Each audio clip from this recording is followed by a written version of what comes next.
Welcome back to the Boyz Racing, everyone. Today, we're diving into a car that defined 90s tuners culture, the 1998 Mitsubishi FTO GP Version R.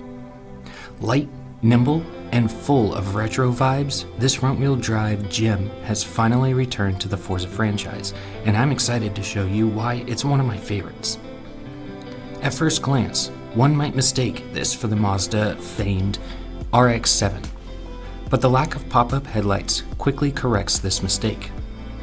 The FTO GP weighs in at only 2,535 pounds. In return, Mitsubishi didn't have to provide force induction to this sports car in order to get decent acceleration out of its 2.0-liter V6.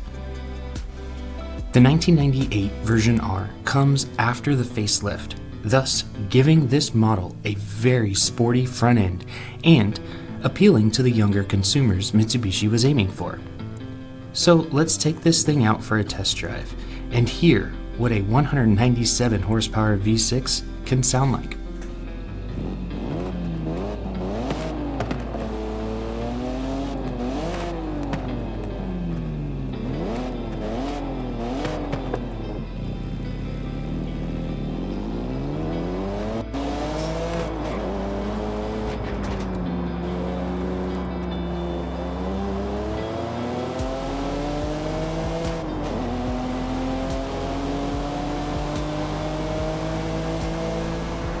The exhaust note on this car makes it sound like it's packing a much bigger engine. The deeper tone and rumbling exit through the exhaust tips announce that it's no ordinary two-door grocery getter. The handling is ample for a low horsepower car. The natural understeer that is associated with front-wheel drives doesn't present itself in stock form.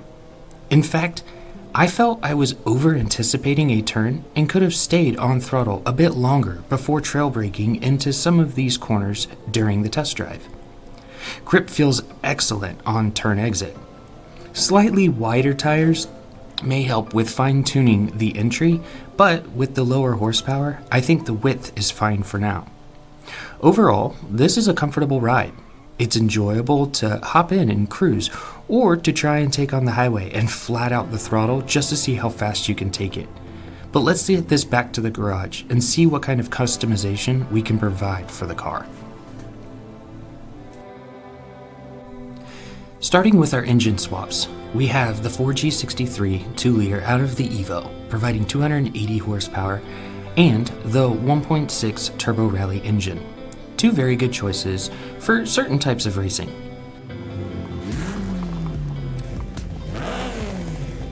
The drivetrain options include a rear-wheel drive conversion as well as the standard all-wheel drive conversion.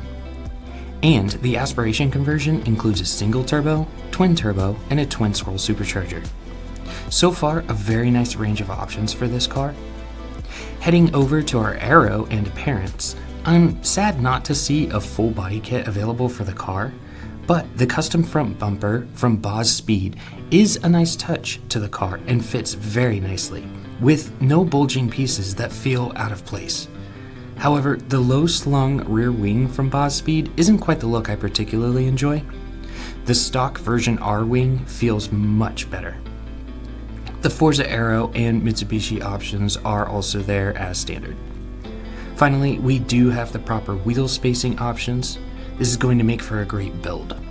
Alright, we've covered the heart of this beast. Now let's see what we can do to give the FTO a proper facelift.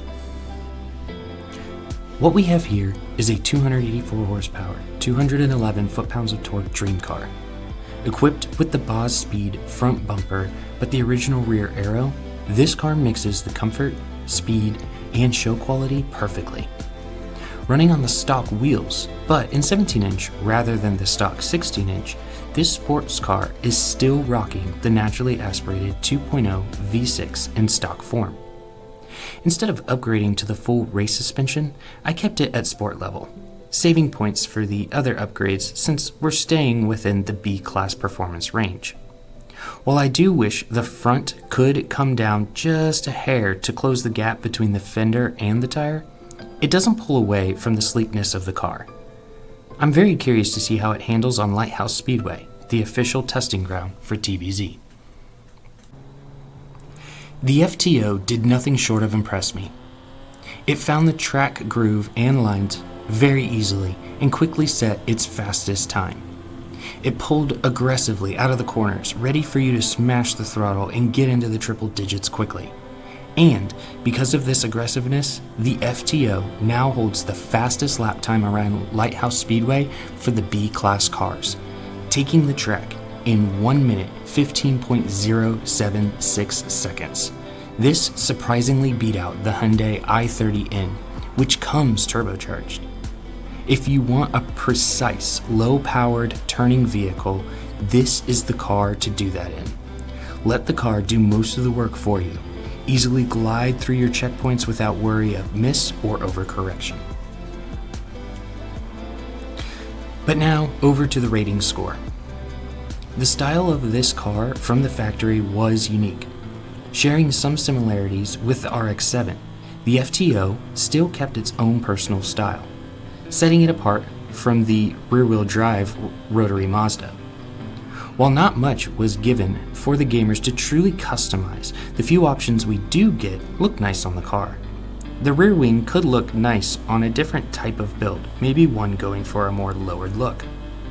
And the options for boosting, though not used on the final build, are ample and provide many different arrangements for getting power. All that combined earns this ride a 9. The competitive factor sits just as high, posting a lap almost a full second faster than the i30N, a car built over 20 years after the FTO, and still the FTO feels like it could break into the 14-second range. That also earns this car a 9. The fun factor rating sits just as high. The speed, enjoyment, and retro look of the car brings back the nostalgic feelings from the 90s, an era when tuner car culture began to thrive, giving this car an equal score of 9, bringing us to a total score of 27. This ties with the Nissan 370Z, but I want to give this sleeper a place above the 370Z in ranking, due to overcoming its underdog nature. So what do you think? Is the Mitsubishi FTO GP Version R the ultimate underdog? Drop your thoughts in the comments, and if you've tested it out yourself, let me know your best lap times. Don't forget to subscribe for more car reviews, and hit that like button if you're loving these deep dives into Forza's most iconic rides. And as always, safe driving.